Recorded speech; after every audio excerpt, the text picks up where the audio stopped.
Gavin Newsom, as the Wall Street Journal alluded to, you know what you could have done to alleviate this?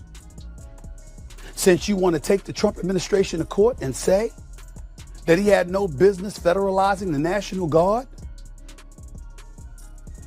you could have called the National Guard.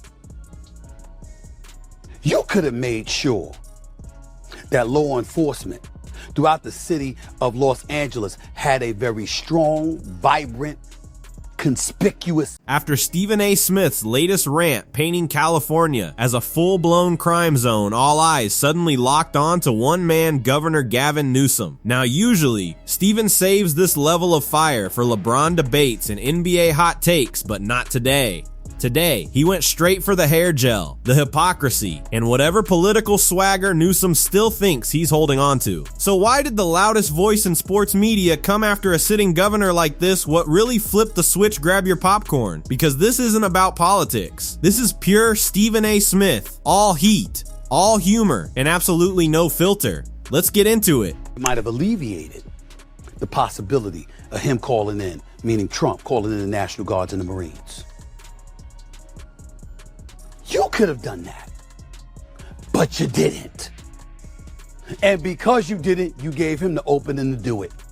Because it makes you look like you're weak on crime, you're weak on lawlessness, you're weak on borders. All the things that got him elected, you're playing into. If you enjoyed this, make sure to hit subscribe. You'd be surprised how much it actually helps. Now the segment kicked off with that signature Stephen A. Sizzle, the kind of fiery energy only he can bring. But this time, it wasn't NBA refs or Kyrie Irving in the hot seat. Nope. The target was the slick-haired governor of the Golden State, Gavin Newsom. And if California was already smoldering, Stephen A.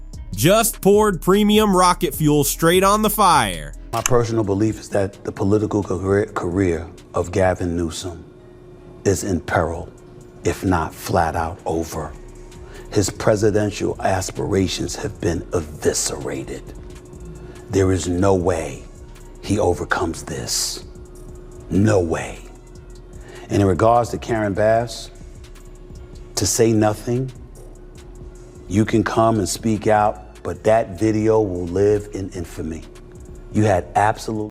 You might be wondering how the governor of California ended up in a war of words usually reserved for LeBron contract drama. The answer is simple. He dared to call California a land of opportunity and freedom, even as people are leaving in droves like the state is the Titanic and Newsom himself is the iceberg. What the hell are you playing right into the hands of Donald Trump? Because I got news for you. On this particular issue, as it involves migrants, immigrants, those who are undocumented, dare we say illegal, in the United States of America, he's winning on this issue. There's a reason he won a popular vote. There's a reason he won the Electoral College vote. There's a reason he won every swing state. There are people within the United States of America that want our immigration crisis addressed and want the situation resolved. Stephen A. had a rare moment of clarity. He watched Newsom parade around on a press tour, painting California like it was Disneyland, and thought, nah, this ain't it.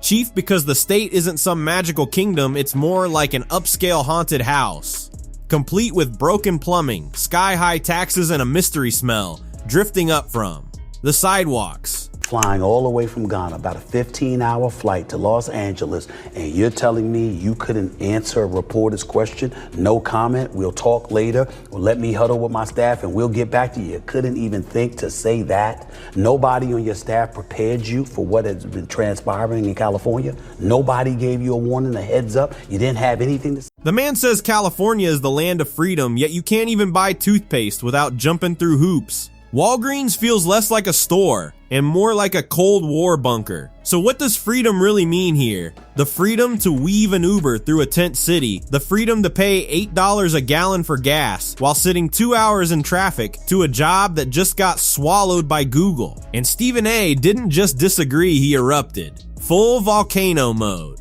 Because when he starts aiming outside of sports, you know it's serious. And suddenly, Newsom's greatest hits were back on display. French laundry dinners with lobbyists while the rest of California stayed locked down, grandma missed church. Kids had graduations on Zoom. And somehow, the rules never applied to him. I'd like to know why you didn't take Donald Trump up on that offer or Gavin Newsom up on his offer and arrest the governor of California at that particular moment in time. Is that just, I mean, normally when we've seen you, you said you wouldn't hesitate to arrest an elected official. He was daring you to do it. How come that didn't happen? Well, first of all, I'm not a prosecutor. That's up to the Department of Justice, that they need to open a criminal case and prosecute. But that was really taken out of context because I did an interview in LA. My friends, that right there is the classic California double standard. And that's exactly why Stephen A. came out hotter than a Lakers fan. After a fourth quarter collapse, Newsom might have presidential level charisma, but he can't even stop people from swiping shampoo at CVS. How do you claim to run a state when your local Target looks like a post-apocalyptic flea market? Stephen A. tore straight through the fade. Because fancy speeches and perfectly styled hair aren't fixing a homelessness crisis that now makes up nearly 30% of the nation's total instead of tackling real problems, Newsom stays busy taking shots at red states while Californians quietly pack their bags and head for the exits. And they're not moving for cowboy hats. They'd rather deal with bugs and humidity than rolling blackouts and $5,000 rent for a glorified closet. I like Gavin Newsom. I think the brother looks the part. He looks presidential in them damn blue suits, no doubt about it. He's sharp as a tack. He's smart as hell. But on far too many occasions, when he was spewing out facts, it was rife with emotion. Instead of addressing the facts that the right was throwing in his direction to debunk anything that he had to say. But we forgot to mention that to Bill Maher on Real Time. This is the kind of problem that Stephen A. saw it all clearly a man chasing a national popularity contest while his own state burned both literally and figuratively wildfires. Power outages, rising crime, businesses packing up and leaving Californians were left wondering if Newsom would ever focus on his actual job. Meanwhile, he's debating Ron DeSantis on Fox, showing up for photo ops but missing where it really counts. Stephen A. demanded accountability not for politics, but because people are fed up with the circus. Real progress doesn't look like boarded up shops, unsafe streets, or moms too scared to take their kids downtown. Resistance isn't made up of millionaires. It's everyday people just trying to survive. Talked about the right, when you talked about conservatives, when you talked about conservative folks out there and what their principles were and how they may not have been for transgender athletes competing in sports, how they may not have been for, for open borders, how they may not have been for sanctuary cities. Didn't you question their humanity in a roundabout way at the very least? Weren't you one of the voice boxes out there saying that stuff? Now, I like Stephen A. didn't hold back exposing California's contradictions. Sky-high taxes alongside pothole-filled streets, sprawling tent cities right next to luxury condos, and a shaky power grid, all under the banner of climate leadership once hailed as the party's shining star. Newsom now presides over a costly, over-regulated mess. And Stephen A., as loud as ever, he ripped into the hypocrisy. Plastic straws banned, but free needles handed out. Inclusivity preached while the middle class quietly flees. And so-called accessibility apparently reserved only for the wealthy. I would definitely be big time when it comes to addressing crime in the streets. Okay, good. The subway Good. system in New York City, you're damn right I got a problem with that. Something needs to be. I'm a native of New York City. Yeah. I took the F and the E train all the time. I wouldn't want my family traveling on the subway right now. Same with me, not what anymore. I'm saying. Do you take the subway anymore? I feel like you don't. Well, I don't. You don't. I don't. But that's only because when you get popular and stuff like that, You try to avoid crowds. You're But too popular to take the subway. I was in L.A. The homelessness that exists there, I got an issue with that. Certainly, when you look at Gavin Newsom and some of the policies that he's put forth, you're talking about a lot of different things that need to be addressed. And let's not forget the schools California carries some of the nation's heaviest taxes, yet classrooms are still debating whether kids should actually learn math or just vibe their way to graduation. Stephen A. compared it to buying courtside seats for a JV team with no coach. This isn't theater. Millions of Californians see boarded up businesses, underfunded police, and overcrowded neighborhoods every single day. Stephen A. doesn't care about party lines. He calls out nonsense, like a human lie detector. And when he yelled at Gavin, that wasn't just hot takes, it was a cultural alarm. Newsom in tears. I retweeted it, so if you have it, great. It's easier. There Did you he go. actually cry, Pat? Oh, you should see this here. If this is the clip with Anderson Cooper, Rob. Yep. Okay, go ahead and play this clip. I hate to even ask this question, but the president-elect chose to attack you, blame you for this. It's one can't even respond to it. I mean, it's people are literally fleeing. People have lost their lives. Why though? Kids lost their schools. Families completely torn asunder. Churches burned down. This guy wanted to politicize it. I have a lot of thoughts, and I know what I want to say. I won't. I stood next to a president of the United States of America today, and I was proud to be with Joe Biden. He didn't need a policy degree. All Stephen A. had to do was look around, listen, and speak with full intensity, probably flailing his arms like he's debating Max Kellerman about the GOAT Newsom might survive the headlines. But the message is crystal clear. Once Stephen A. locks in, there's no escape. You get scorched, rebranded, and go from potential candidate to punchline.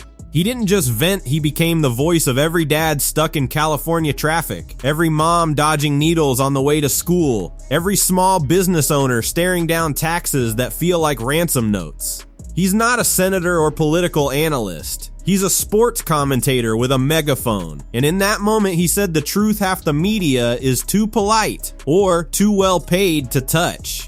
Newsom criticized the party and implored fellow Democrats to take accountability for their losses and called the party's current brand, quote, toxic, end quote.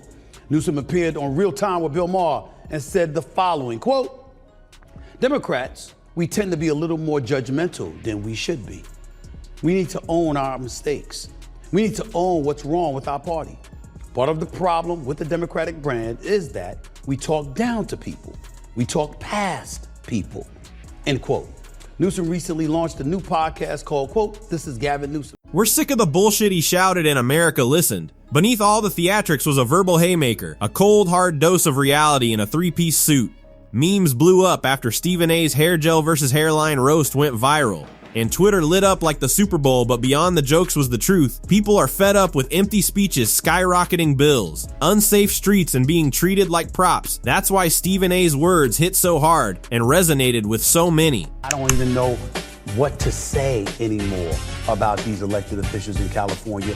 In California, you pay a lot of taxes. Hell yes. And by the way, they're the ones that put Gavin Newsom and people like Karen Bass in office. So now you realize you have Democrats who helped put them in office, clamoring for Donald Trump to be back in office. You realize. The final blow came when Stephen A. yelled, "It's entertaining." Unlike Newsom's unread press releases, Stephen A. was off ESPN and roasting Sacramento with zero scripts, focus groups, or consultants, just raw, relentless honesty. And maybe that's exactly what we need, someone willing to shout the truth call, out the emperor, and completely skip the curated optics.